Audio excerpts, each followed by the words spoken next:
Back? We are. Are we ready in front? Are we ready in front? All right. Well, good morning. This is Wednesday, August 30th, 2023, and we'd like to welcome everyone to the board meeting.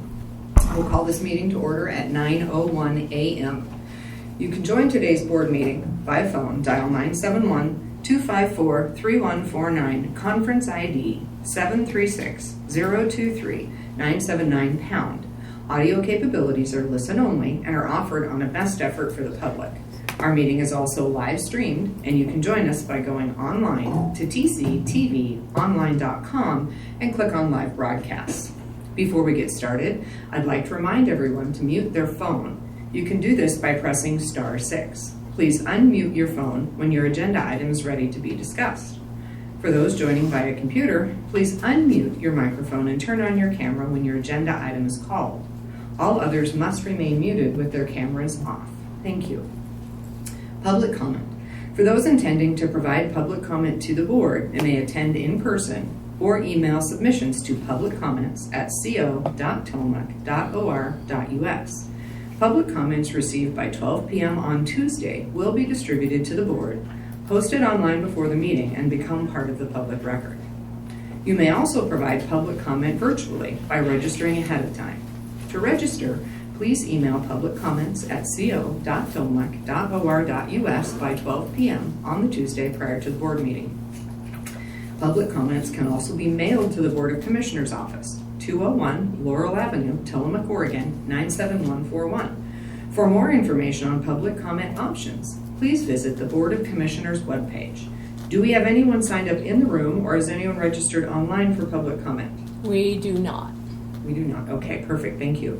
Okay, well, we have already called the meeting to order, so I will welcome everyone who is in the room with us and invite you to sign our guest list if you have not done that. It is in the back corner there on the shelf. And we will begin with the Pledge of Allegiance. Commissioner Yamamoto, would you lead us? Absolutely. Pledge allegiance to the flag of the United States of America and to the republic for which it stands, one nation, under God, indivisible, with liberty and justice for all. Okay, as we've established, there are no public comments. We have no non-agenda items today, so we will begin with our presentation, which is the new shelter services and preliminary site plans for CARE Inc. And we have Dusty Linnell, Chair of the Board of Directors with us, Nicole Vertner, Administrative Director of the Business Development at Adventist Health Tillamook. Would you two like to come up? And I know we have a printed copy of the presentation. Are we also sharing that online? Yes. Perfect. You think? There's always look at that. That was not bad. There is often a delay in the room. So that was actually not a bad delay. She's giving it to me so that way when I'm like next and waiting, we know that I've actually pushed the button. Perfect. Okay. Well, welcome. Good morning. And we're delighted you're here. So I'm Nicole Vertner. I am representing her here today as one of the board of directors. And Dusty, I'll let you introduce yourself. I'm Dusty Linnell. I am the chair of the board of directors here. And we are here today really excited to show our plans for the new shelters. So we have a little presentation that we've been kind of providing to the community. Let's see if it moves forward. It said there's often a delay in the room. No, I'm like, is it a delay or is it just not liking? So is yours not moving on your laptop? No. Okay. But it's not. So I don't think it's the delay. Let's see if we can exit it and then. Okay.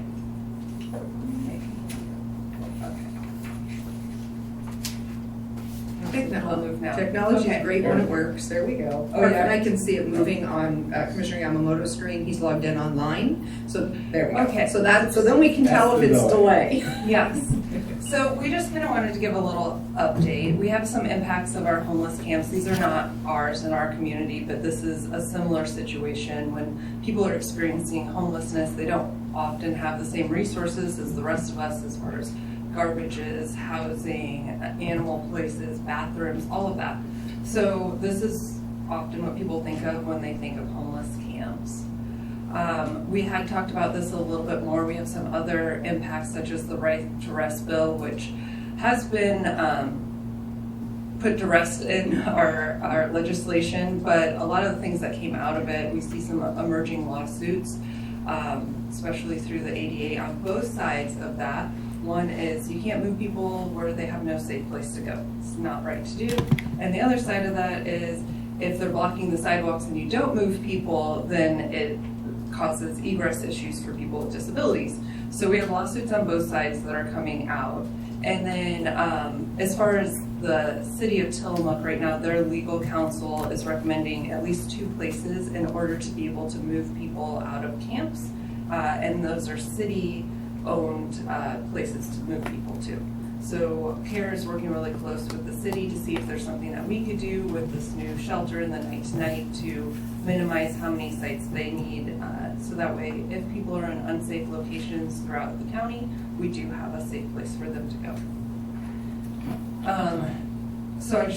This is where we are. This is our vision of where we want to be.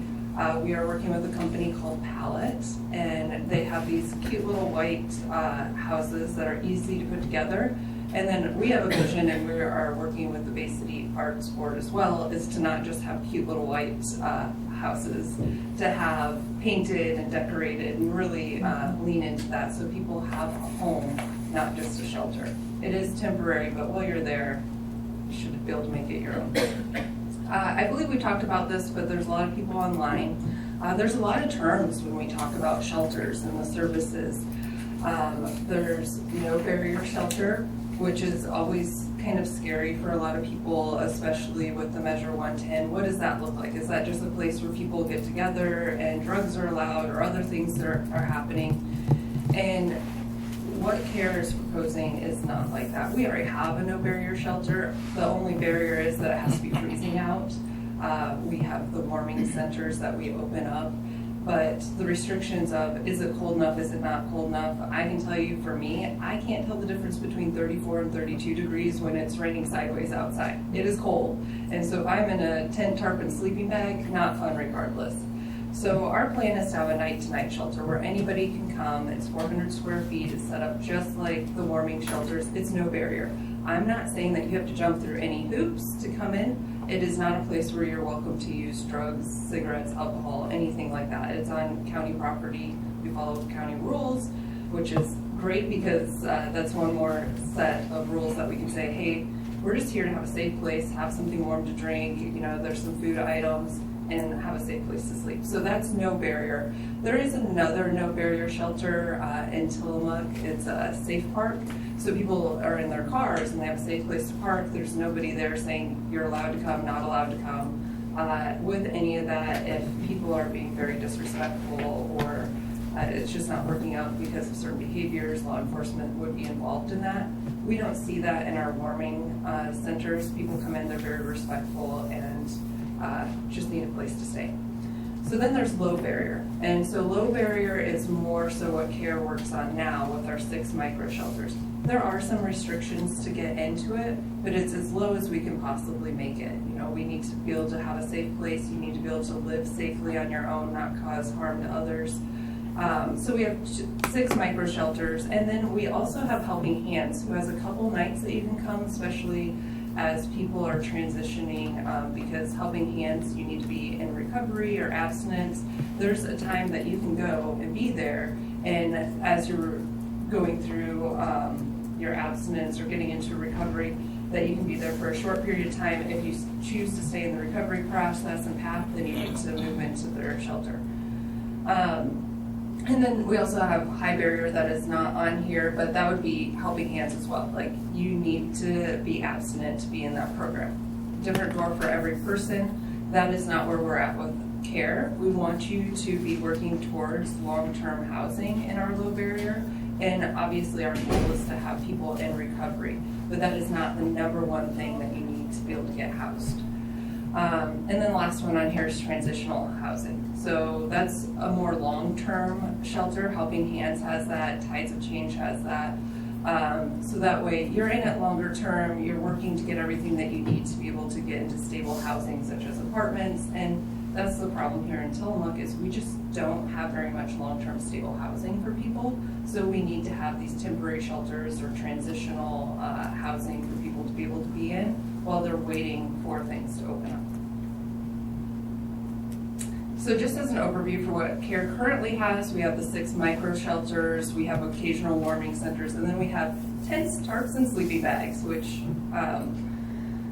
works in a pinch. So our plan this year is to have 6 more shelters. 4 of those 6 will be 1 to 2 people, and then 2 of the 6 will be 2 to 4 people shelters. Obviously, putting 4 people in 100 square feet is kind of tight. Hopefully you know that person, but it does work for people who are in family situations or close-knit communities. So we want to be able to give that option. And then we'll have the 400 square foot, basically warming center, so night to night, 365 days a year. With the warming center part of it, the night to night shelter, we will have an ADA bathroom that has a shower, a toilet, and a sink, and then it'll also have a half bath in that part. And then we'll have 2 double bathrooms 1 double bathroom, 2 bathrooms for the rest of the 6 micro shelters as well. And I think the biggest part that we often don't talk about, because we're talking about shelters, is that CARE will now have peer support year-round, 24/7. So we now have 10 people on our team to provide peer support, and we're already seeing a huge improvement because as they're gearing up for this part of the shelter services, we already have our micro shelters. And I was actually at one of the food sites providing food the other day. Somebody came up to me and they said, it was the middle of the night, we're sleeping on the street, and a peer came up to me and handed us a tent, tarp, and sleeping bag. I was like, oh, how did you feel about that? You know, like, was this a good situation, bad situation? Like, we've never been contacted with such care before. Like, they just felt like it wasn't obtrusive. It wasn't like, hey, get out of here or anything. It's just, how can we help? And then if you need anything, we're here for you. And then it sounds like that's going really well. So that's our plan for this year. And then we are building out shelter sites for additional shelters. We have some grants in the works that hopefully we can get 10 to 14 additional shelters with a mix of the 1 to 2 people and 2 to 4 people, as well as some more bathrooms and laundry facilities to meet the needs of each of those groups of shelters. One of the things that people have been really concerned as we're having community conversations is what does this do for the foot traffic of people experiencing homelessness? And so we have some key locations on here where people often go. The big thing is they go to CARE, the shelter's right next to CARE. It's not really going to impact the foot traffic that we're seeing, other than hopefully we have a safe place for people to be overnight, so you're not going to see the foot traffic as much. Right now, many of our people experiencing homelessness sleep during the day and are awake at night because that's safer. So in this case, they'll be able to sleep at night and be awake during the day and have more access to resources. So when you say people are concerned about, when you say people are concerned about foot traffic, do you mean they're concerned that people who are using the shelter will be able to walk to the places they need to go?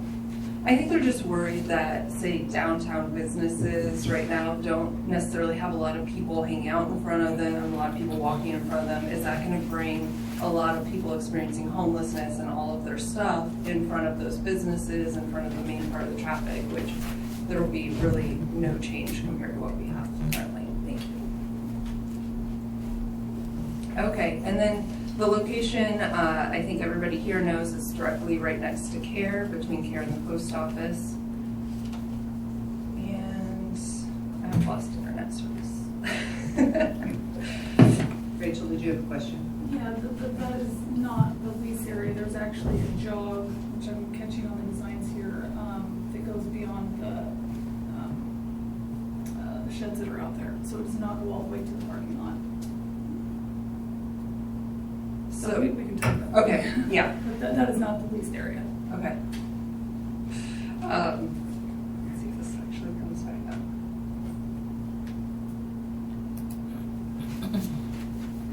I believe the next slide is the documents that we have in front of us of the proposed shelter location on here.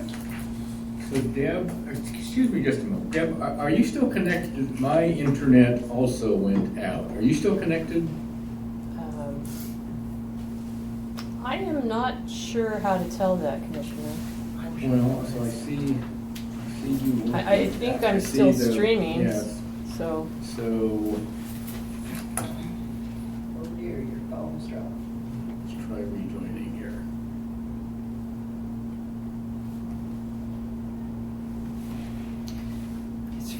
Is it frozen? Sorry, the Wi-Fi is. Okay. She's trying to see if we can hotspot on her phone. Okay. But good thing we have printed out copies of this. Well, I think the question is the Wi-Fi down, or are we no longer live online?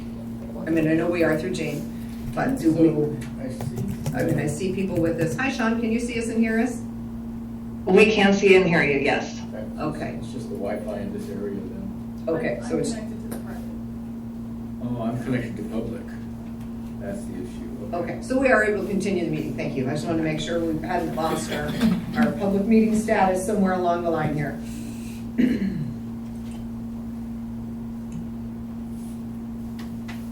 Just lagging behind. Oh, there it goes. Okay. You Okay. connected, I can't. Your computer. Yes, I know. Better talk to your IT. Okay, so here is the important part of why we are here today. We were asked to come up with a plan on how we could fit the micro shelters onto the property. And there's a diagram, and the one up on the screen, and it's micro, and the ones that you have, there's the color coded. Anything in the green is the phase 1 plan. So the 6 shelters and the night-to-night and the bathrooms all being on there. And then in the brown, I know that they have one missing in this, and we pointed it out, so our architect is updating that. But the brown is phase 2 with what we plan to do with the additional money. So a lot that went into where these shelters can go is the topography of the property and the slope as it comes down. As well as keeping the trees and making sure that the parking lot is safe.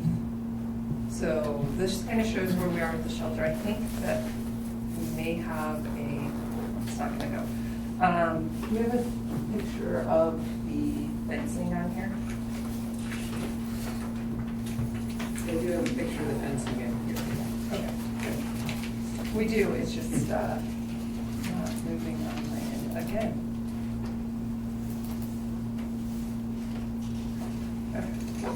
Technology is helpful when it works. When it That works. is correct. So I think it's still sharing, so let's share.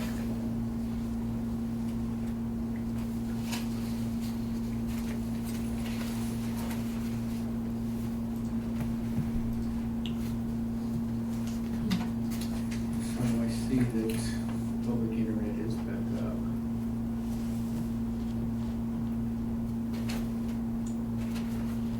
Yeah. They can see it before I can see it.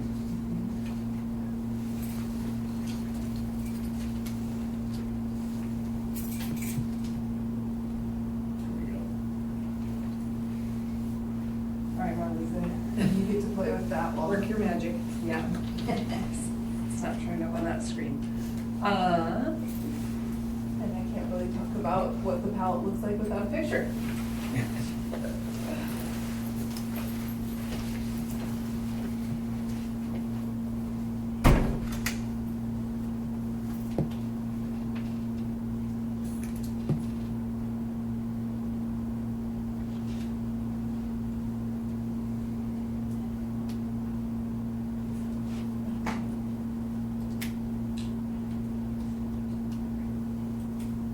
It hasn't updated on the shared screen if you are getting We're moving in the room. it. That's exciting. If we got to slide 2. We're getting there.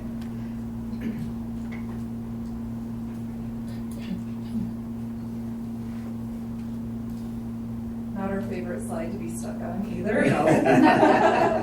Other than to say with the opening of a shelter, there's great hope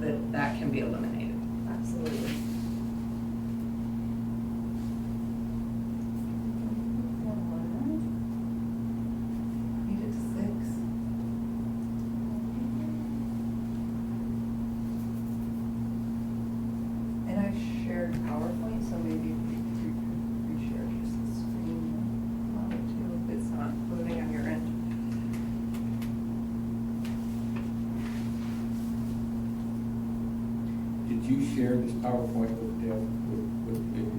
Yes. So Deb, you might have this, there you go. There we go. I'm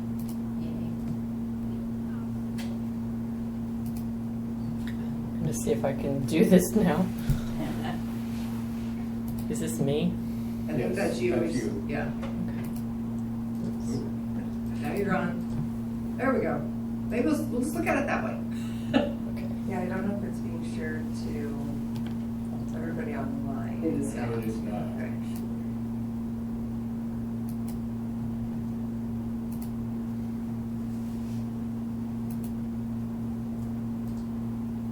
Is it now? There we go. Yes, Yes. we have it online. Might need to step back. Okay, So do you want to go back a slide, forward a slide? I think that's okay to start. Oops, sorry. Nope, that's fine. We can talk about both. There you go. There you go. How's that? Okay, so these are the pallet shelters, and this is what makes them really important to us as being temporary. They come on these little pallets where the walls are and the roof are all stacked together. From people who are experienced putting them up, it only takes about an hour, sometimes an hour and a half to put them up. They just gave us a new option too that allows them to be self-leveling. So if, say that we said, you know what, we have an emergency situation up north, something happened. We want to grab a couple of these pallet shelters, move them up north. We don't have to go through the process of leveling out all the property. We can put it in any parking lot. It can be on level. We just use the jacks on them, and we're ready to go immediately. So really great product, very easy to put together. And again, I've spoken to people who are actually currently staying in the pallet shelters, and they feel highly respected and well cared for by being in them. And they said they're not having issues with moisture or wind or rain, so they're quite well put together. Go to the next slide. Do you have any indication of the lifespan of the building itself? Yes, so that was one of the things in the new design that we are purchasing. It went from a 10-year lifespan to a 20-year lifespan. Wow, great. So the UV resistance and the wind rating also went up on it. Great. Thank you. So fencing is a big deal. How do we keep people who live in our shelters safe from people coming in? And how do we keep people that are walking by feeling safe as well from people that live in the shelter? And so what we intend to do is build an 8-foot tall fence that looks really nice, provides the privacy, isn't something that people can just climb over and go back and forth, especially along the front of the parking lot there. And then we're working with Bay City Arts. The intention is to continue the fence all the way around, but they did have some suggestions and ideas on how we make the fence a little bit better from their side of everything too.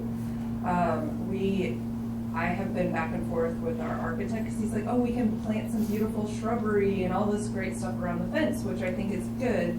But then thinking about our side of it, okay, we're walking over to the county parking lot after dark, because wintertime it's often dark. It's a lot easier to feel safe when you can see everything that's around you. So if we do plant shrubbery, it's going to be very low growing. People can't hide behind it.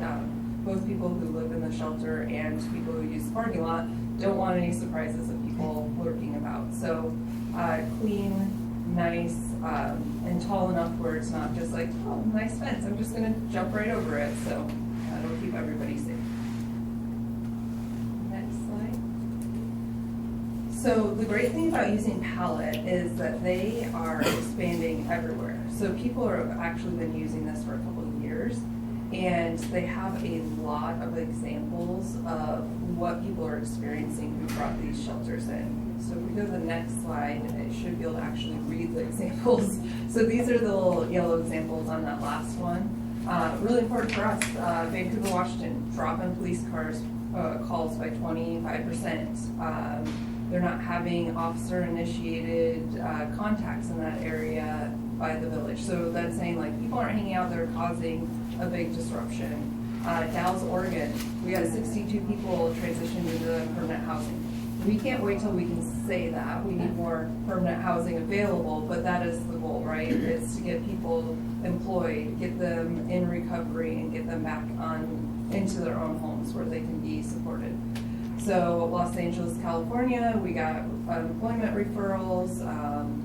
We got places like Denver, Colorado, that their crime rates are dropping. Everett, Washington, not having road and cleanup, so city services really decreasing on what they're needing to do. So a lot of really good things that the pallet company is able to collect data on and report back, so that way the rest of us can see what's happening out there. And next slide. So now it's time for questions. Thank you so much. Questions, Commissioner? Do you want to start, Commissioner Bell? Sure. Well, I've been asking as we've gone along. So remind me again about the timeline. I know that was an early slide, but we're breaking ground soon in the fall. Talk about that, please. So the goal is to actually hopefully get approval today. I want to send out bid requests this Friday. And so then that gives them a week to ask the architect any questions, have access to all the documents from the geotechnical, the land survey, everything there. And then have all the bids completed by September 15th with groundbreaking on the 18th. So, and I did meet and do a site visit with one contractor yesterday, and his schedule is available for that. So I'm hoping that we'll have some good competitive bids out there. That's exciting. Yeah, and they're thinking that it'll only take about 2 weeks, maybe a little bit longer depending on the plumbing and electrical, just making sure that they can get out there in the same time frame. But Terrific. Thank you. Commissioner? We have a couple of questions. So are the trees basically all coming down? we want to keep as many trees as possible. There is one kind of small to medium spruce that's actually on Care's side of the property that has to come down in order to put the night to night. And then when I walked through with the contractor yesterday, he was pointing out some of the trees that are actually not living right now, that are still standing. So the plan is to keep everything that we possibly can keep. We are actually looking at moving the paths and the shelters around the trees, but we're also going to determine the health of the trees, because obviously we don't want the limbs of the alders or whatever falling on top of the shelters. And that's one of my big concerns. We do get some very strong winds here. People living under those trees, even in shelter, that would be a concern of mine. At the same time, I hate to see all the trees coming down too. So Right. it's kind of a balancing act that I think we're doing here. You mentioned enforcement. So do you have a plan in place for enforcement for people that aren't following the rules, that are using drugs, things of that nature? Yeah, so we already have that process in place right now with our 6 micro shelters. On the contract that they sign, we work with the peers. So it would primarily be on a peer and a program basis. If people aren't able to follow the rules and actually engage, then we work internally on that. Most of the time, law enforcement does not ever have to be involved. And the same thing, people talk a lot about trespassing people. That's like our last resort. We want people to come, we want them to have access to services. And sometimes we just have to come about a situation a little bit different, because our norms currently, what we deal with on a daily basis isn't always the same norms as people who have been living in the tents and the encampments down there. So we just have to adjust our expectations and get people on board. And we've been very successful at keeping people engaged in our programs through our peer support with that. And Bill, I have a question for you. So are you satisfied with our potential liability on this property? I think. Yes, I am. We worked hard on the indemnity insurance provisions of the lease. Okay. I'm really confident. Thank you for that, Bill. One other question. This is a difficult question. Are you anticipating any juveniles to be involved in your program here? So we're anticipating having the space. I've already talked to the juvenile department, Okay, and thank you. we're kind of in a weird time right now where we're just not seeing this big uptick in cases with families and juveniles where we're seeing them on the street. I know that there's stuff happening, we're just not seeing it, right? So we want to be prepared for when everything actually comes out into the open and we have these cases and interactions. So working closely with juvenile department to make sure that as we build, we're building it correctly. Thank you for that. Beth Hope wrote me a very nice email when she heard that I was retiring early. And she reminded me that I think in the first few months of my tenure as commissioner. She brought up the issue of, at that point it was the Tillamook County Women's Resource Center, yes, and they brought up the issue of CSEC, the commercial sexual exploitation of children. And I just jumped right into it. She reminded me of that. It's been so long. And we made it something that this county talked about. Not something anyone likes to think about, but it was happening in Tillamook County, and no one was really engaged in it. So it's just, this is kind of a bully pulpit. And so we can talk about those things and really bring those issues to the forefront. And she kind of reminded me that, you know, maybe we've lost sight again of the CSCC issue. And so this kind of reminded me of that. I appreciate Beth really bringing that to the forefront again. I think this is something that we really need to keep having conversations about in Tillamook County. And I am going to be leaving. It's my understanding that Commissioner Bell is the board member. Times have changed, which is perfect. So again, I am going to start talking about this again publicly, and that's why I asked the question if you anticipate juveniles being housed in these areas. I've had conversations with Matt Fennell, our juvenile director. I plan on having a conversation. Audrey, are you online? With our DA and the sheriff's office. And so at that point in time also, the police departments, Tillamook Police Department was also actively involved with that. So again, this is just something that I think we can't lose sight of this when we're talking about our children. We really can't. So Commissioner Bell, we will take up the conference on this as we move forward. But again, so this is my first foray back into this situation, something that we can't lose sight of, because if it's happening to children, that to me is unconscionable. So I appreciate you also being involved with that conversation. It's something we need to keep doing. So thank you for that. Thank you for the time. So on that subject, please explain how it works if we have a juvenile person who is homeless. My guess about it is that if they're part of a family unit, then they're served. But what if they're not part of a family unit? We serve everybody, and when I met with or talked to Matt Fennell, I asked him, like, what's the rules? Like, do I have to send them to you right away? Like, what does that look like? And there weren't rules. Like, obviously, we contact whoever needs to be contacted, but sometimes these juveniles don't want that. And so do you say, oh, I'm gonna call your parents right away, or do you say, here's a meal and a safe place to sleep, let's get you in contact with peers so that way we can work through this. And as far as he was concerned at that time, it's like, okay, meet the immediate needs, and then we can figure out the rest.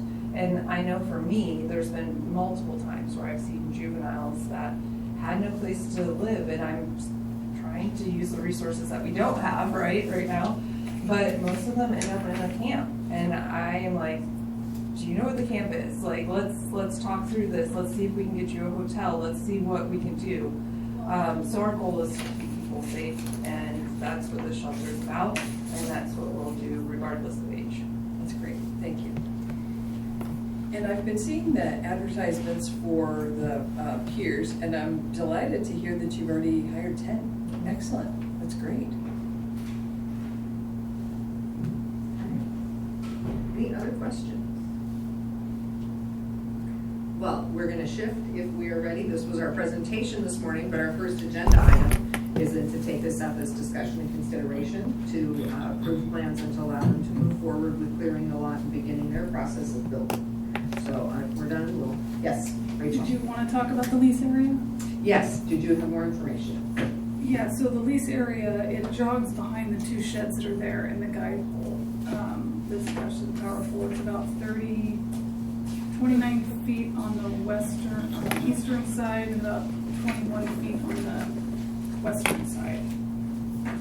So there was a county buffer in the sheds and the guy wire. So if there's a change that needs to be made there, we'll discuss that.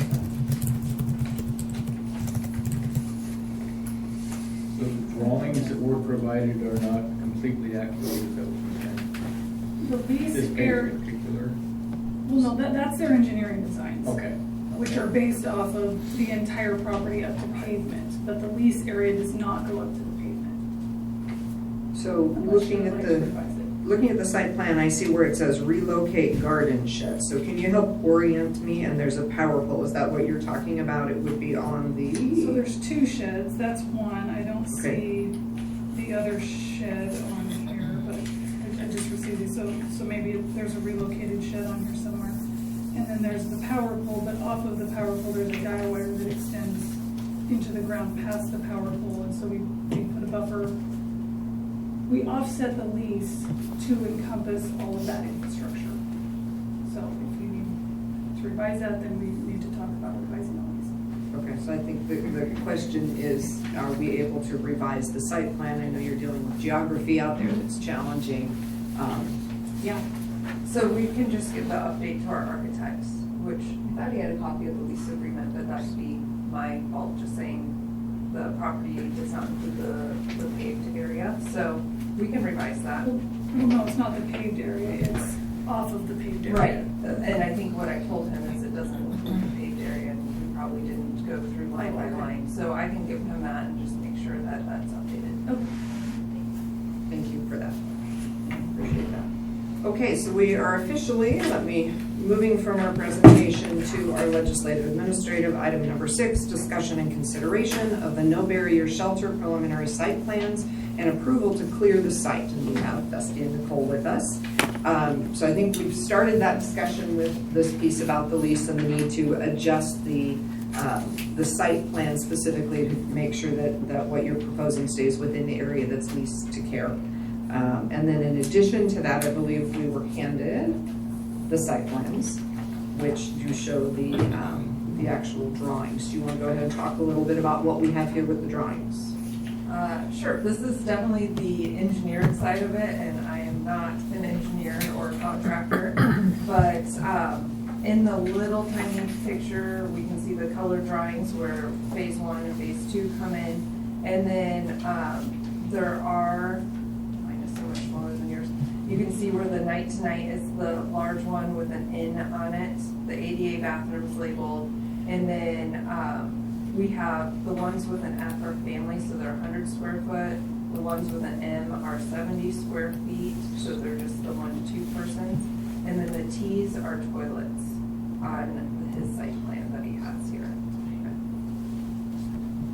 And they're all up at the upper part of the property to make sure that we stay out of the flood zone.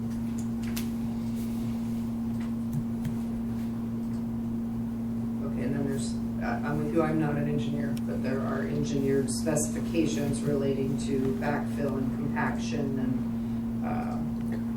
concrete slab requirements and a variety of things that I assume are relating to what our building codes would require.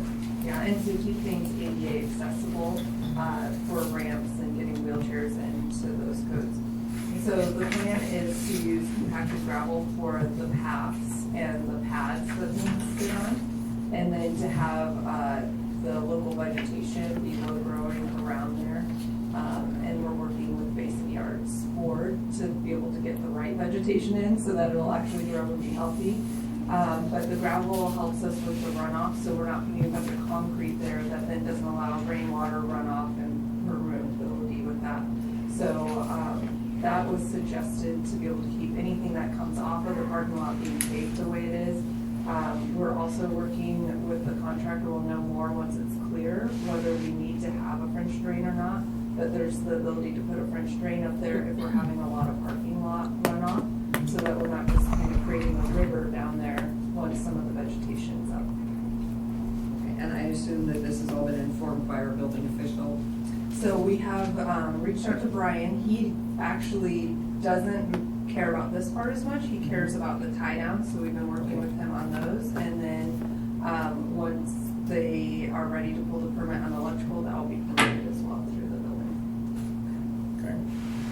That's interesting, because they're not stick-built structures. Right, so because they're temporary, the state says basically our building codes can't touch them. They're not.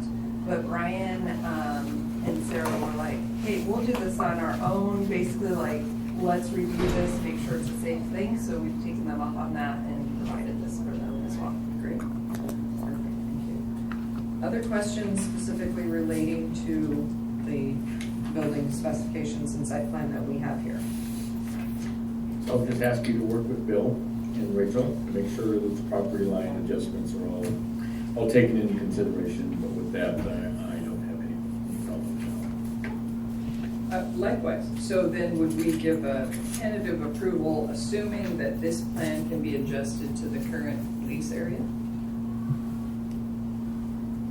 Bill, are you comfortable with that? Yeah, and pursuant to the lease, prior to any construction, alteration, or changes upon the property, lessees shall submit the county final plan as fixed, and shall not commence any construction until it receives county's consent. So that's right here, if you're satisfied that you have enough, that's what the lease requires. Okay. Any further discussion? No? Okay, so I think we are ready for a motion. Madam Chair, in consideration of the no barrier shelter preliminary site plans and approval to clear site. That's it. I would move approval. Question. Yes. Are we moving approval pending the adjustment of the site plan to fit the lease area? May I make that amendment? So amended. And next second. Okay, we have a motion and a second. Is there any further discussion? Hearing none, we'll call for the vote. All those in favor, please signify by saying aye. Aye. Aye. Motion carries. Thank you. Thank you so Thank much. you. Yay! Good luck. Okay, thank you. Thank you for everyone who came in support of that project today. It's wonderful to see people in the room. Thanks to everyone who's working so hard to get this done in the absence of an executive director. Well done, you. What a hard-working board you are. An exceptionally hard-working board, so thank you all very much. Okay, we are ready to move on to item number 7, discussion and consideration of a memorandum of understanding with Water Lab Corporation for well water testing services. Marlene Putnam, Administrator, Health and Human Services. Good morning, Marlene. Good morning. Good morning. I also have with me, well, not literally with me, but joining me virtually, Amy McBeady, who has been our lead staff person on this project. So I'd really like her to go ahead and provide kind of the context before we jump into this agreement, so you understand why we're entering into a memorandum of understanding with Water Lab Corporation. So, Amy, if you want to introduce yourself and your title, and then give the little background for what we're doing for this public health project. Yeah, absolutely. Good morning, commissioners. My name is Amy McBeady. I'm a public health program rep with the health department. Along with other health departments in Oregon, Tillamook County Community Health Centers has been undergoing the process of public health modernization over the past few years, which has provided us with additional funding to help expand our programs and just make sure that we're addressing important foundational programs and capabilities to really promote health in Tillamook County, specifically sort of focused on the biggest community needs. Through some of our conversations with our partners and our stakeholders and doing our own background review, like literature reviews and research, we've identified water as a pretty broad topic of interest. I mean, that's something that we're seeing a lot in the community right now as we see like cities issuing water advisories and concerns about availability of water. And one really big gap of information that we're noticing is related to well water in the county. While we have a pretty large population in the county that get their water from private wells, around 17.8%, there are no requirements to test well water outside of real estate transactions, and even those tests usually go unreported, meaning that we really don't know how often that these wells are contaminated or how often they're running dry, things like that. What we do know is that clean water is an extremely important part of health, and we want to have a super clear picture of what problems might exist out there and what the community needs in order to address those problems and improve their health. Specifically, again, we're sort of seeing that drought, flooding, and power outages are becoming a lot more common, and these affect well water pretty significantly. So we want to make sure that we're addressing these disruptions to groundwater quality and quantity. We've talked a little bit, testing is not required, and a lot of folks don't test, usually because it's expensive and because it's really inconvenient to do. The EPA recommends that people test their well once per year for both nitrates and coliform bacteria, but evidence has shown that most people don't test their wells nearly that often. That's especially true in rural places like Tillamook County because we don't have an accredited lab anywhere in the county that offers testing. So if people do choose to test, they have to take their samples all the way over to Salem or the metro area. So in order to address these barriers, we want to offer free well water testing to up to 100 well owners during the month of September. We're hoping that by partnering with Water Lab, who are located over in Salem, we can encourage more folks in Tillamook County to test their well water and learn more about how their water affects their health. It'll also give the health department an opportunity to learn more about well water quality in the county and build relationships with these private well users so that we can focus our efforts on projects in both environmental health and emergency preparedness that address their biggest needs. So through this partnership and this program, Water Lab will be providing us with testing services at their usual rates for up to 100 nitrate and total coliform bacteria tests. Water Lab has also agreed to pick up the tests from us here in Tillamook for free, which is not a service they typically offer. So no one has to drive the samples all the way down to Salem. Folks who are interested in getting testing will sign up directly with the health department. They pick up their samples from us at our environmental health office in Tillamook, and then they'll drop the samples off with us, and then Water Lab can pick them up from that office. Once we get the results, they will be sent directly to the well user so that they know what is going on with their water and what they might need to do in order to improve it. And then the results will also go to the health department so that we can use the aggregate data, not the specific data, to understand sort of potential well water concerns and any patterns going on in the county. I do want to specifically note we're not providing any water treatment, bottled water services, well or septic system repair, or specific advice based on these results. It's just educational information gathering. We're, again, trying to get a better picture of what's going on with well water in the county. But yeah, we've been working really hard on this project, and we're really excited to hopefully get it started and hoping to have your support. Thank you, Amy. I think this is fabulous, and I'll jump in just for a minute because there's a couple other counties that have been working on well water quality. We all know Morrow County, and I've heard a lot about what's happening out there. I also know that Commissioner Jacobson in Lincoln County has been working on a project there for well water testing because for the similar reasons, people often don't think about testing their well, and yet there are, a couple of very significant possible dangerous things in their water. So I think this is really great, and I'm excited that this is the project that was chosen for our public health modernization work that this is. So I appreciate very much, Amy, what you guys are doing. The other thing that I think is, two things I want to comment on kind of related. One is that Tillamook Estuaries Partnership is working on building a wonderful new interpretive facility in Garibaldi. They've been doing the fundraising. That will actually have a lab in it, which is really exciting because that would take down one of the barriers in the future that these well owners are currently experiencing. So just a shout out to TEP, that's going to be amazing. And then the other thing that we're talking about, we have the septic repair program that currently is active in Tillamook and Clatsop and Columbia counties in partnership, that if coliform is detected in their water, it would be a possibility to refer them. I know that it's not part of the project to do septic repair, but it is one of those things that could actually end up partnering nicely right now because that program is open in Tillamook, or will open shortly in Tillamook. So, no, I think this is great, and I appreciate, again, Public Health taking it on. So, other questions? Thank you, Amy. Nice to meet you, and nice work on this project. This is an exciting project. It's very interesting.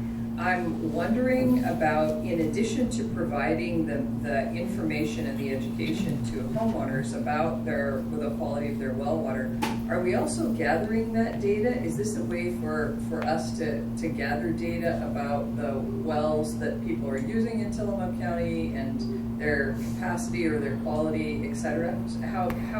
I've been thinking about that because we've received reports recently about people's wells running dry, and I've been thinking, do we have a map of where everyone's wells are? Do we have data about that? So I'll stop talking now. Yeah, that's a really great question, and that's actually something that we sort of dove into when we first started this. The problem is that we don't have a lot of that data. There are some state reporting systems for, like I said, well water testing is required when there is a real estate transaction. So when someone sells a property with a well, it's required to test, and that is supposed to be reported to the state, but often that doesn't get reported, and often that data doesn't make it back to us. So we have some like limited information about that, but not a lot. So one of the goals of this project is for the health department to receive that data, and then again, we can use the aggregated data to understand, you know, if like a bunch of wells in North County are having a specific contamination problem, you know, we know that that's something we need to address, just as an example. So yeah, we're hoping that this is data that we can use to then tailor future efforts to what the biggest needs are. Thank you. The Oregon Watershed, or excuse me, the Oregon Water Resources Department has an online mapper of locations for wells. Great. We wouldn't have data, the quality, but. Right, Oregon Water Resources Department. Thank you. So Amy and Marlene, I appreciate it very much. As Commissioner Scar mentioned, going hand in hand with clean water coming out of private wells are septic systems. One of my biggest complaints to the state of Oregon has always been that the only time a septic system is required to be inspected is when it's first put in. And I just know there are many communities where we have failing septic systems. You see this stuff running across roads and things of that nature, and yet enforcement is just non-existent. It is. I think what you're going to find when you start coming back with high coliform levels in water, and that's one of the great things about this program. Unfortunately, to me, it's kind of backwards. We're testing the well water when we really should be seeing first if septic systems are operating as they should be operating, because we're going to end. It could be their own septic system on their own property. It could be a neighboring septic system at a higher elevation above them. This is going to really be very interesting to see how these results come in. But at the same time, I don't know how we're going to address failing septic systems when you have wells that are tested with high coliform bacteria levels. It's going to be an interesting scenario moving forward. But this is a first step, and I think this is a great step moving forward. I might ask you, especially Marlene, to be in touch with Chris Keola, our county sanitarian. He might be interested in especially well water that is being tested with high coliform bacteria, and you might be able to go out and have a snoop around, as it were, in the local area to see if there might be a septic problem. I'm just thinking that's what it's going to be. So one other question. So Amy, one of the things that we have found is that pollution in our waterways, coliform bacteria, everyone was always saying, well, these are coming from all the cows in the county. And if we actually did some DNA testing of these and found that oftentimes it's human waste or waste from elk or deer, things of that nature. Is there any possibility that we can do any DNA testing for these samples? Under the current plan, I believe we're just testing for the presence of bacteria, not the specific type. That would probably be a more expanded project to get that more in-depth testing.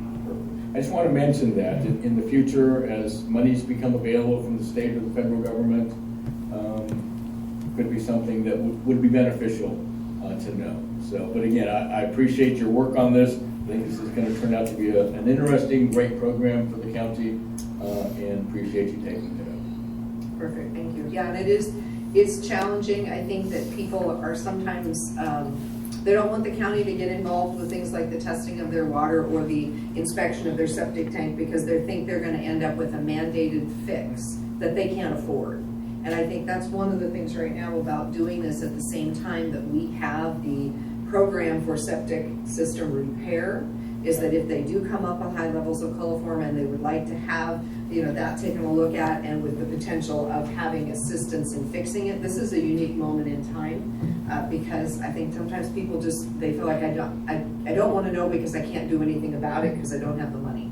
And this is an opportunity where there is money for septic tanks and system repair, and this is a way to open that conversation with folks with free testing of their water to say, we're concerned about your health. We're not here to regulate you in this situation. We're not here to get you in trouble. We're here to help you be safe and healthy. So I think it's a good approach to get to where we need to go. And I wish you good luck. I know from my own history of doing projects that are really to help people that sometimes it can be hard to get in the door to do so. I installed 26,000 ultra-low flush toilets in San Jose, California for one of my jobs. And they were free. The installation was free, the toilet was free, it was a water conservation effort, but it was very difficult to get people to let you come give them a free toilet. It seemed too good to be true. And so the hardest thing we did was get those 26,000 doors open to us so we could give them a free toilet, right? And so I see, as you look at these 100 opportunities for free well testing, that may be another one that's just a little bit challenging from a marketing perspective for some of the reasons we've talked about already this morning. So go forth and do good work, Amy. I can't wait to hear what the results are from this. So commissioners, I think we are ready for a motion. Chair, consideration of a memorandum of understanding with Water Lab Corporation for water well testing services. I would move approval. I second. We have a motion and a second. Is there any further discussion? Hearing none, I will call for the vote. All those in favor, please signify by saying aye. Aye. Aye. Motion carries. Thank you so much. Thank you. Thank you. Thank you. Okay, moving on to item number 8, discussion and consideration of a lease agreement with the City of Rockaway Beach for Lake Lytle boat launch. Joanne Wolfley, Director of the Parks Department. Good morning, Joanne. Good morning. Good morning. I've got the city planner of Rockaway Beach, Mary Johnston, on the line with us. And we're looking at having a wonderful partnership with the City of Rockaway to allow them to fulfill some hopes, dreams, and aspirations that they have for the Lake Lytle boat launch area. Currently, the Lake Lytle boat launch area is underserviced. We have limited funding, and the usage of that facility is not the highest priority on the list of facilities that we have. So they're going to focus a lot of attention and a lot of resources on that facility, and they can do a beautiful job. So I was hoping that Mary could go ahead and give more detail and show the presentation that she showed us previously. Perfect, thank you. Thank you so much, commissioners, and thank you very much for having me today. I'm sorry I'm not there in person. I wanted to share with you guys again the presentation that we put together for Lake Lytle, what we hope to do there. As you know, you have before you a lease agreement between us where we hope to enter into an agreement to take over the management of the boat launch area for the next 25 years. And really our goal here is to create a destination for everyone in our community, tourists, everyone who wants to come to enjoy. So the proposed lease agreement is to provide improvements to the boat launch, restrooms, parking lot, and more. Lake Lytle is a very popular recreational spot for visitors and residents, and the upgrades that we're proposing are going to improve the overall experience of the lake and our community. We also believe that these improvements will help us with our destination management, moving tourists throughout the county. These improvements will make Lake Lytle a destination for people to come to. So we're not just a beach town, we also have a lake, and it is amazingly popular. We believe that these improvements will really help spread tourists throughout the entire county. We also believe in balance, in accessibility, and in free. In balance, we believe that we are doing our part in balancing tourism throughout the county. The improvements that we hope to make to the boat launch area will increase accessibility to the waterways that we have. And we will also be making these improved areas free to the public so more people can have access. We've done some community outreach to start getting the conversation going about what improvements we would like to make. These have involved doing some improvements to the boat launch and also to do an ADA kayak launch. Improvements to restrooms by creating entirely new restrooms there. and increase garbage receptacles to help the tourists and our residents be better stewards of the environment. And we've also heard from our community that they would like to see some parking lot upgrades. We're not exactly sure what those will look like, but we believe that through additional community outreach, we'll be able to find a balance between what our community would like and what's best for the environment. And as you know, we're hoping to achieve the county's goals of trash, potties, and parking. And how are we going to fund this? Since we are trying to make this a tourist destination, we plan to use TLT that the city has been reserving, as well as grant funding to make these improvements. And I just wanted to thank you again for having me this morning to talk about this. And if you have any questions about our plans for the lake project or the lease itself, I'd be happy to answer those. Thank you, appreciate that. Commissioners, questions or comments? Thank you, Mary, and thanks, Joanne, for being here in person. We talked about this briefly before. I enjoy Lake Lytle, and I've kayaked there. It's a wonderful facility, and I think your plans for it are excellent, and I'm in full support. Thank you. I also am in support. This coordination between our Parks Department, the county, and the city, I think is great. Bill, I'll turn to you once more. I see that fire and or hazard insurance shall be carried by the city, and you're comfortable with the extent of that coverage? Yeah, and the indemnity agreement I looked at again this morning, David, and I'm also comfortable with that. Perfect. So let's go forth and prosper. I think this is a great idea. Okay, I'm in complete agreement. I think that Lake Lytle is a gem, and having the city take over the work there, because it is really a part of your facilities and integrating into everything you have going on in the city, is just a great idea. So, completely in support, ready for a motion. Perfect, thank you. Madam Chair, in consideration of a lease agreement with the city of Rockaway Beach for the Lake Lytle boat launch, I would move approval. I second. We have a motion and a second. Is there any further discussion? Hearing none, I will call for the vote. All those in favor, please signify by saying aye. Aye. Aye. Motion carries. Thank you, and thank you for being here. Thank you. Okay, moving on to item number 9, discussion and consideration of an order in the matter of amending order number 20-051 to recognize certain fee exemptions granted by state statute. Joanne Wolfley, Director of our Parks. Hello again. Hello again. So Oregon Revised Statute allows for people that have an ADA placard that has the wheelchair user symbol on it or the wounded warrior symbol on it to park with no charge. So currently we charge a $10 day use fee for people to park at quite a few different facilities in the county, and this would update our statute to make it that it so that it's current for the comply with Oregon Revised Statutes. Okay. Questions or comments, commissioners? I wonder if, Rachel, have you talked about this? How does it impact our parking, or is this just something we just need to do? Yeah, so we became aware of it from a citizen actually who received a parking ticket, I think. And so we dug into it, and it is something we need to do. Okay. Good. Thanks. If you'd like, I could share a screen to show you what these symbols are. Yeah, I think we're good, thank you. I think this is great. Not knowing that there was such a waiver for wheelchair users and wounded warriors, it's absolutely something that the county needs to do, and I am in full support. Perfect, thank you. Yeah, I think we need to be in compliance, and of course we want to be. So I think this is great. I think we're ready for a motion. Madam Chair, in consideration of an order in the matter of amending order number 20-051 to recognize certain fee exemptions granted by state statute, I would move approval. I second. We have a motion and a second. Is there any further discussion? Hearing none, we'll call for the vote. All those in favor, please signify by saying aye. Aye. Aye. Motion carries. Thank you. Thank you, Joanne. Thanks for being here. Okay, moving on to item number 10. Discussion and consideration of a contract for services with the Tillamook Family Counseling Center, Inc.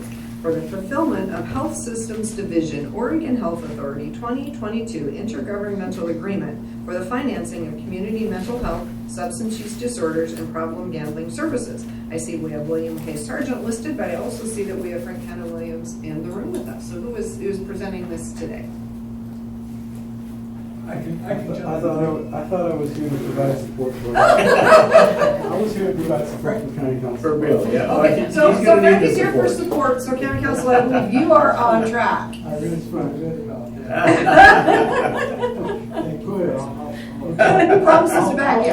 We'll talk later in private. The first one I can do pretty much. Frank might have to help me out on the second. Okay, because perfect. it has more to do with program elements, which I kind of gloss over. But as far as the one discussion and consideration item number 10, the county entered into an intergovernmental agreement with the Oregon Health Authority a month or so ago for the financing of community mental health, substance use disorders, and problem gambling services. Well, the county doesn't do that work.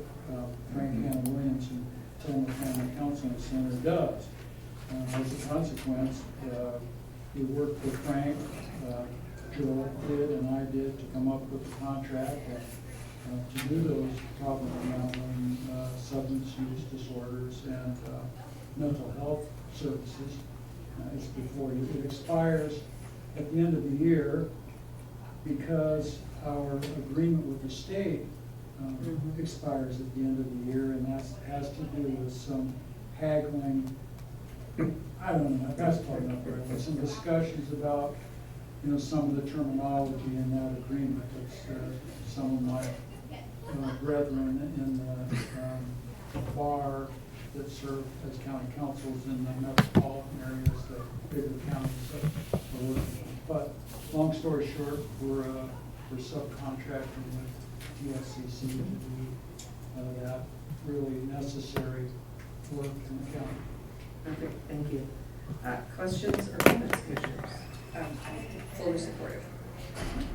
As am I. And Frank, I would love to hear if you have any concerns about this at all. I take it you don't, since you are here representing Tillamook Family Counseling in this contract. I don't have any concerns, and I ask your approval. Perfect. I'm in full support. Okay.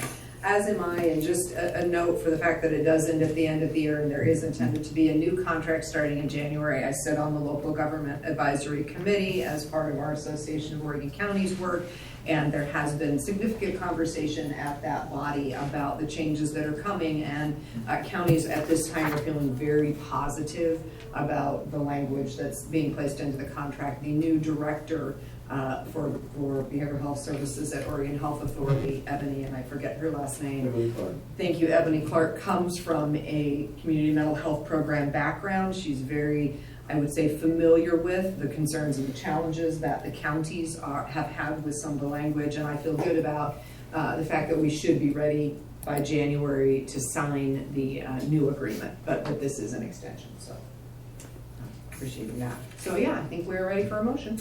Madam Chair, in consideration of a contract for services with Tillamook Family Counseling Center, Inc. for the fulfillment of Health Services Division / Oregon Health Authority 2022 Intergovernmental Agreement for the financing of community mental health, substance use disorders, and problem gambling services, I would move approval.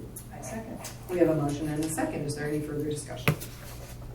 Hearing none, I will call for the vote. All those in favor, please signify by saying aye. Aye. Aye. Motion carries. Thank you. Okay, moving on to item number 11. Discussion and consideration of amendment number 1 to Oregon Health Authority contract number 180832 for tort liability coverage as the provider for the Psychiatric Security Review Board. William K. Sargent, supported by Frank Kenna Williams. I think it was last week, might have been the week before, you signed a contract that the state agreed that they would provide indemnity and insurance coverage for services that the county provides by way of the Psychiatric Security Review Board, which, Frank, I presume is one of the program elements under that IGA that we just discussed. Is that right? That is correct. Yeah, okay. So to get us to that level, the state has to become a third party to the contract that you just signed, that you just approved and signed for that limited purpose of coverage as a provider for psychiatric security review board services. So that's what this is all about, just making them a third party to that contract for that limited purpose. Thank you. Questions or comments, Commissioners? Well, we discussed this at length a couple of weeks ago, so I don't have any further questions. Perfect, thank you. Commissioner? Yep, and as long as county council is aware and is in support of this, and as well as Frank County Williams, I also would be in full support. Okay, perfect. As am I, additional tort coverage is a positive thing. Yes, it is. And I think specifically it related to services that are provided for someone who we may serve under it's MHS 30, which is a particular kind of service and support in relation to someone who has come before the Psychiatric Services Security Review Board. As I indicated, there is one person currently, and yes, typically these kinds of situations there is a heightened level of concern and risk, and I feel very comfortable with the supportive services that the person is receiving and engaged in the community, and keeping in mind that there is some additional risk here.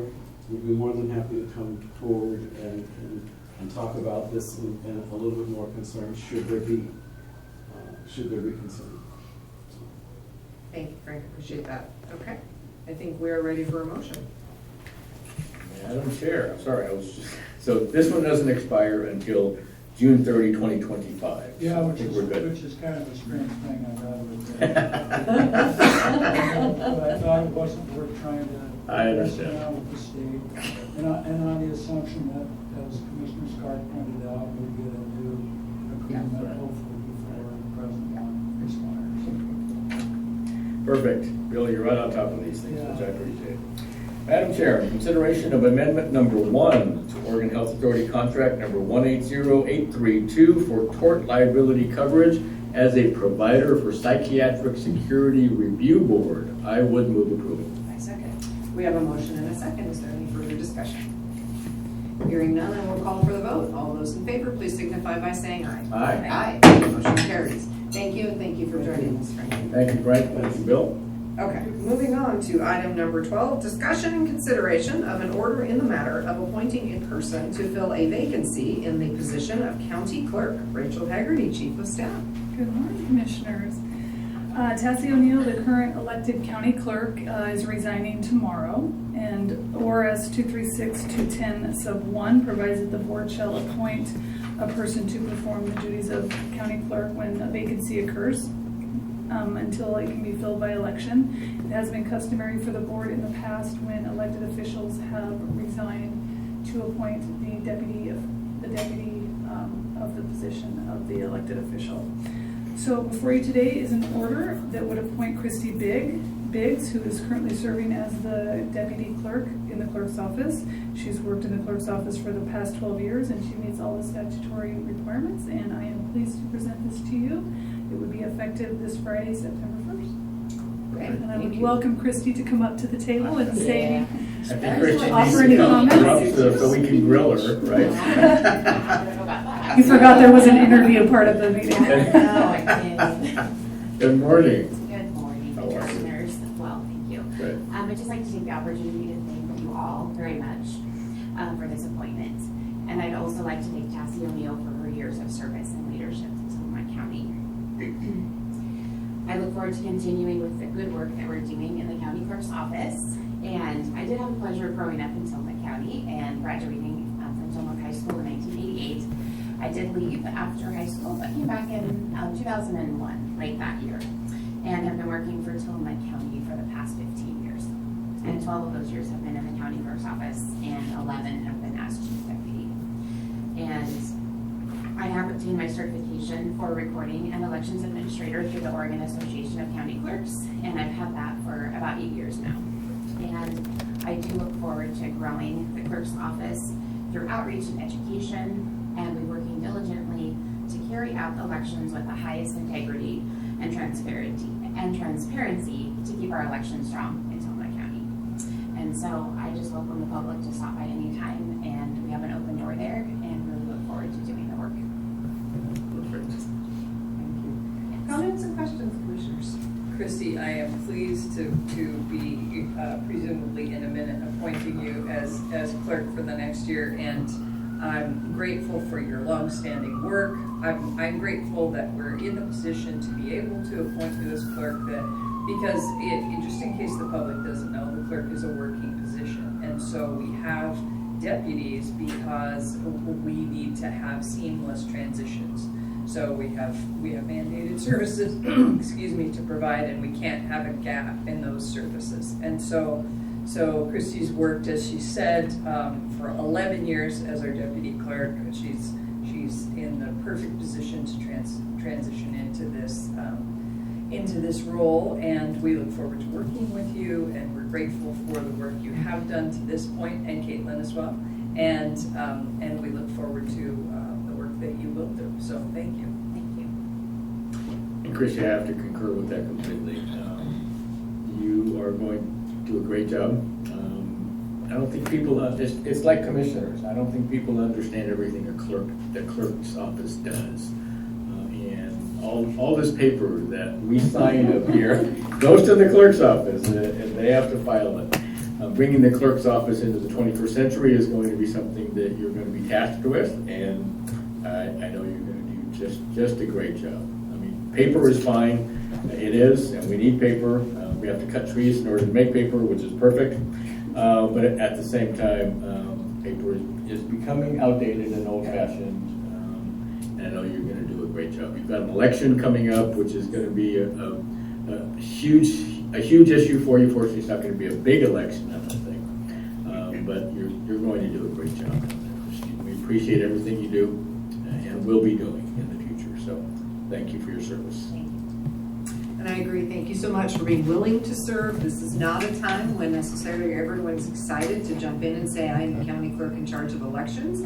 It is just a very difficult moment in our history to be in the position, and your willingness to serve is greatly appreciated. And I'm pleased that you have taken the step 8 years ago to get all of your certifications and have been so deeply involved in all of the work of the clerk's office as our deputy that there's no hesitation or concern that you will be able to step in smoothly. So appreciate that, and thank you for your service and the service that you will now get to offer. So I think we are ready for a motion. I just want to point out that she has her own rooting staff behind her. And Everybody's everyone's going to applaud when we do this, right? Which I think is great. And also, can we mention the swearing in?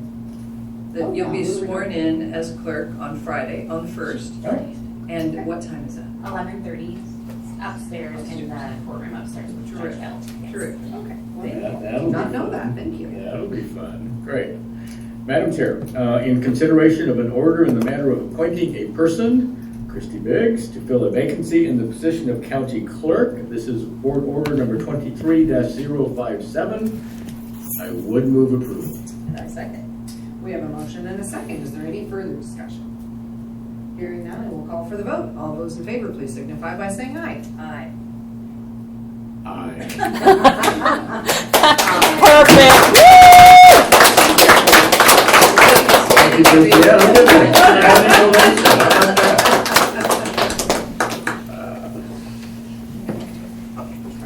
These kind of things are fun. They are. Yes, those are the fun things. Okay, we are on to item number 13. Discussion and consideration of modification number 1 to professional services agreement number 6374 with DLR Group Architecture and Planning Inc. for this District Attorney's Office remodel design project. Rachel Haggerty, Chief of Staff.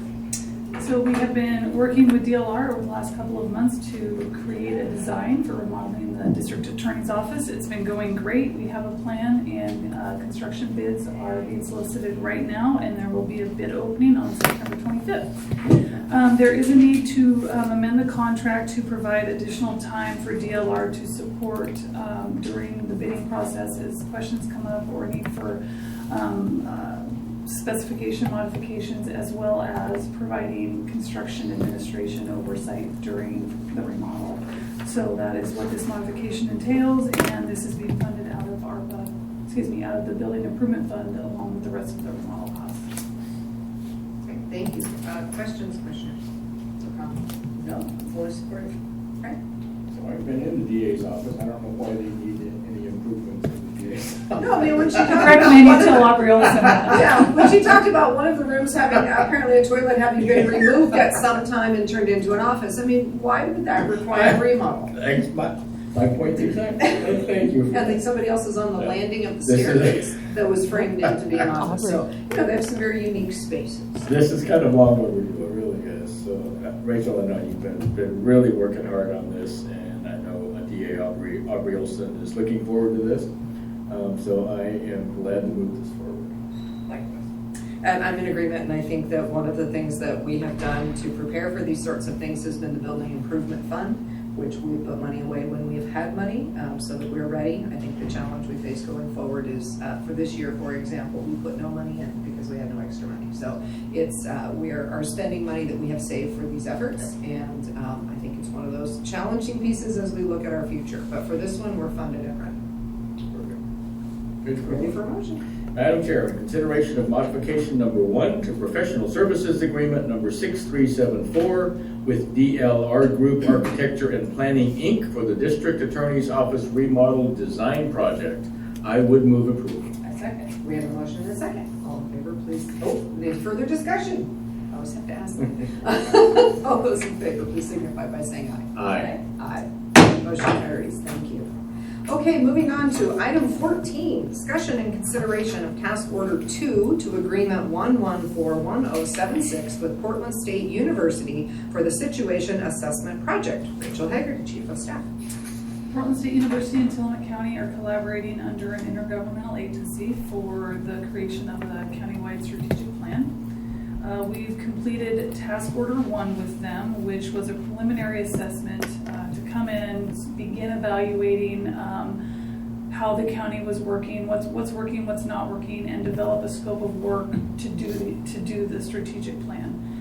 So that is completed, and they know now how they would like to proceed with the strategic plan. So before you is task order 2, which will which delineates the scope for completing the full situation assessment, and then start laying the groundwork for the vision, mission, and value steps, which will come after that. We have 2 work sessions scheduled with the leadership team, one in September and one in October, and we're just trying to keep moving along here seamlessly. So it's ready for consideration, and this is being funded out of ARPA. Questions or concerns? I look forward to moving forward with the process. We had, as Rachel said, we had preliminary interviews with the team, and I thought they went well, and I'm interested to hear the results of those and move forward. Thank you. As of mine, it's been something this county's been talking about for a long time, the strategic plan. Difficult to run a county as large as Tillamook County without some sort of a vision of what we're really doing and what we're here for and what we want from this county in the future. So this is important. Again, it's coming out of ARPA dollars, which is terrific, and I am in full support. Perfect. As am I. You know, we talk about budget, we talk about how do we choose where to put our resources, and certainly having a strategic plan is one of the things we've all talked about will help guide us into our future with what are the key most important things when tough decisions have to be made. So I really look forward to having the strategic planning work done, and it's engaging with our leadership team, engaging with our community, and really setting out the course for our future. So exciting project. I think we're ready for a motion. Madam Chair, in consideration of task order number 2 to agreement number 1141076 with Portland State University for the Situation Assessment Project, I would move approval. I second. We have a motion and a second. Is there any further discussion? Hearing none, I will call for the vote. All those in favor, please signify by saying aye. Aye. Aye. Motion carries. Thank you. Commissioners, any board concerns this morning? Okay, none from me either. Thank you. We will go on to board announcements. The Commissioners will hold a board briefing on Wednesday, August 30th, 2023 at 2 p.m. to discuss weekly Commissioner updates. The meeting will be held in the Board of Commissioners Meeting Room 106 in the Tillamook County Courthouse, 201 Laurel Avenue, Tillamook, Oregon. The teleconference number is 1-971-254-3149. Conference ID 736-023-979 #. Labor Day is an observed holiday for the county and the Oregon State Circuit Court. All county offices in the Tillamook County Courthouse, Tillamook County Library, administrative offices in the Jail and Justice Facility, Public Works Department, Department of Community Development, Surveyor's Office, and the Health and Human Services Department and clinics will be closed on Monday, September 4th, 2023. Okay, with that, we will adjourn this meeting at 10:26 a.m. Thank you, everyone.